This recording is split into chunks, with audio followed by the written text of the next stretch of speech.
Duh, tinggal di sini kayaknya susah banget deh. Mau kemana-mana jauh, mau berubah jauh, mau sekolah jauh, semuanya serba jauh deh.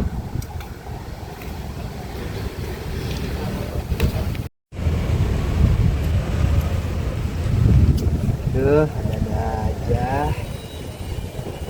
Bang, ngapain di situ? Ya, sinilah nongkrong kita. Ya nih, silakan. Oke. Baik sih bang, mau kemana bikin apa? Nah, ini kayaknya susah banget hidup di sini ya.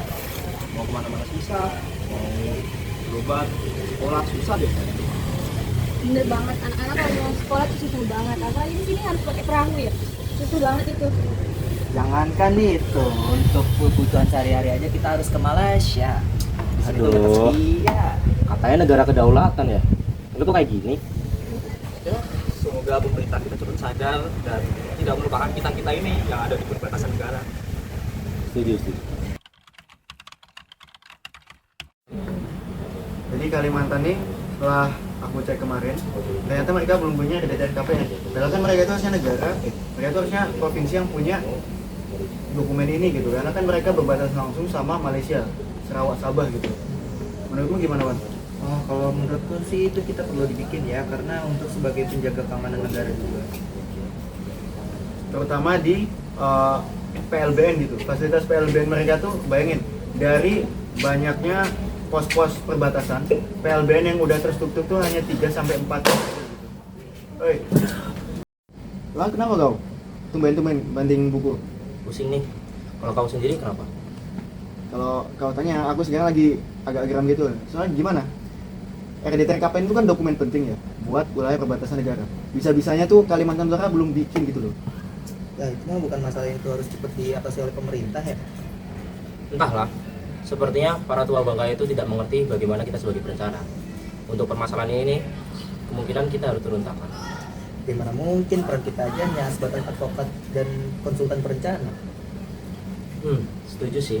Tapi kalau kita diam saja, bagaimana kita akan menaruh muka kita?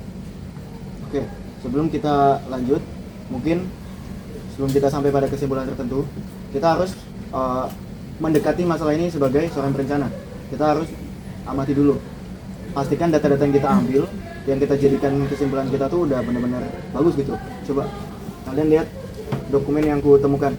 Ada yang melakukan penelitian peningkatan infrastruktur, tapi menurutku ini belum sesuai gitu. Coba Mas Fikri bayangkan, di Kalimantan Utara ini perbatasan negara tuh kecamatannya banyak, tapi yang baru dibikin PLBN itu hanya 4. Bayangkan. Terus ada satu kecamatan yang dia hanya bisa dicapai oleh pesawat. Coba bayangin gimana pembangunan di sana tuh terbatas banget. Benar sih. Nah, kalau kayak gini, kita harus benar-benar pastiin data primernya tuh sesuai sama data sekunder ini, apakah cocok atau tidak. Coba, nanti Mas Ridwan bantu kumpulkan data primer ya. Oke. Biar saya sama Mas Fikri yang urus peta guna lahannya. Siap, baik. Oke. Berarti ini Januari 2020. Kita pastikan Januari 2021 sudah punya semua data yang kita butuhkan. Oke. Malam ini biar tiket ke Kalimantan saya siapkan, kita berangkat. Oh, Ini dari peta yang kita bikin Mas Fik. Kalau misalkan persebaran fasilitas di Kabupaten Nunukan ini emang nggak rata, padahal kan ini sebagai daerah perbatasan tuh harusnya ya kamu tahu lah fasilitasnya tuh harusnya rata gitu di setiap daerah perbatasannya. Berarti benar ya yang saya katakan bahwa di daerah ini masih belum ada RDTR. Ya, karena gimana ya, walaupun kita sebenarnya nggak lewat analisis saja, dengan kita lihat persebarannya aja tuh harusnya langsung ketahuan gitu, kok ini tuh nggak direncanakan gitu. ya udah kalau gitu kita harus merencanakan tata ruang ini sesuai dengan kebutuhan rakyat. Saya setuju Mas Irfan. Sudah. Kalau begitu, ini kita harus kita harus compile dulu data yang kita punya, kita harus bikin dokumennya.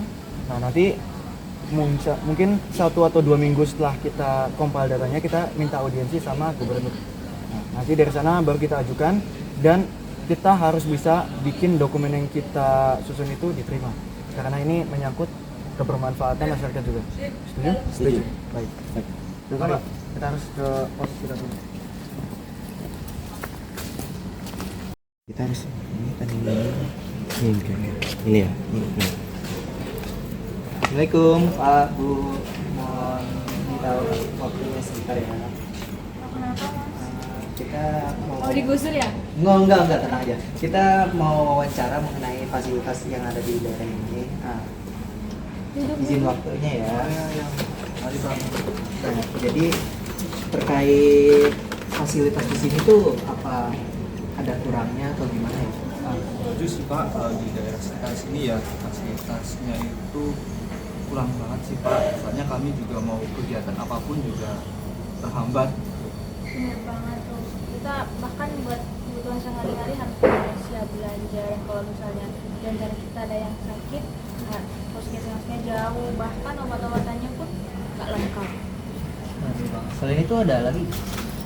Selain itu juga sekolah sih Pak. Anak-anak kami itu juga kalau mau misalnya mau ke sekolah atau mau belajar itu jalannya jauh banget sih Pak dari sini. Bisa mungkin 1-2 jaman.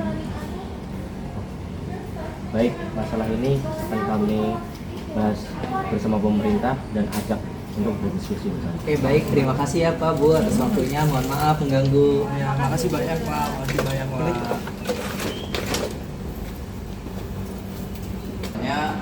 Apa maksud kedatangan kakak bencana datang ke sini ya?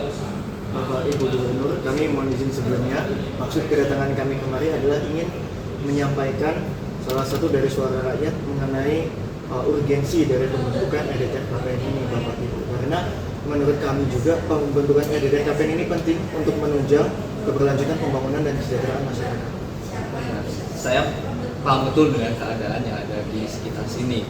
Namun untuk membuat RDTR KPN itu sangat tidak mudah karena proses pembuatannya yang kompleks serta kita juga harus berkoordinasi dengan pemerintah pusat dalam pembuatan RDTR KPN ini. Tapi jika terus-menerus mengandalkan alasan itu, kapan RDTR ini akan jadi? Apakah kita akan terus-menerus melihat masyarakat sengsara? Baik, kami akan berusaha dengan cepat untuk menyelesaikan hal ini, tapi kami tetap harus mengikuti Kami bukan maksud apa-apa, tapi kami ingin menekankan satu bahwa sejatinya jangan sampai prosedur ini sampai menyusahkan rakyat yang harusnya kita bantu. Dan kami akan berusaha sebaik mungkin untuk mendukung Bapak Ibu dalam proses pengurusan ini.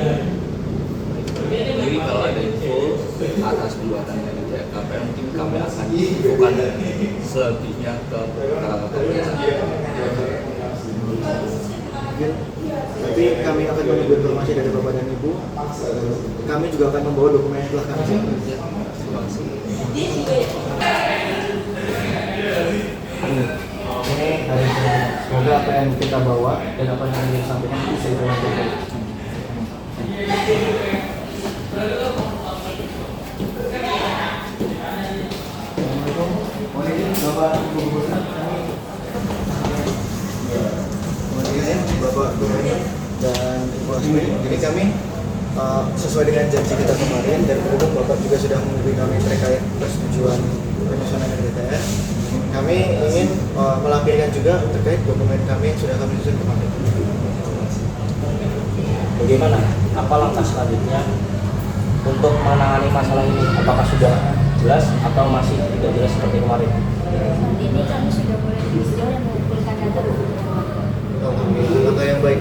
Tapi mohon izin kami ingatkan jangan lupa untuk melibatkan stakeholder, warga dan tentunya nanti dari organisasi masyarakat. Kalau begitu mungkin kami dari pemerintah daerah ingin mengajak kakak-kakak bencana sebagai salah satu tim ahli kami dalam menyusun RDTR KPN. Apakah bersedia atau tidak? Setuju. Kami kita sebagai advokat siap kos untuk membantu. Baik, karena kalian juga sudah ada data, maka dalam penyusunan awal dokumen ini kami akan satukan datanya agar lebih komprehensif dan akan kami usahakan cepat disahkan.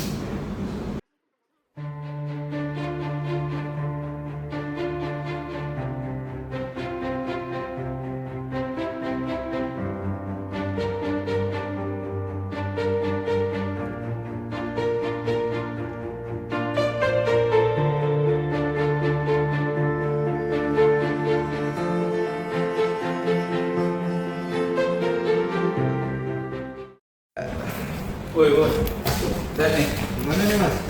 ada berita baru nih. Nih, dari berita yang aku baca ternyata RDTR KPN di Nunukan itu dari tahap akhir pembuatan. Oh, jadi alhamdulillah ya Mas. Untung udah selesai juga. Semoga ini jadi titik awal kemajuan pembangunan di daerah perbatasan ya Mas.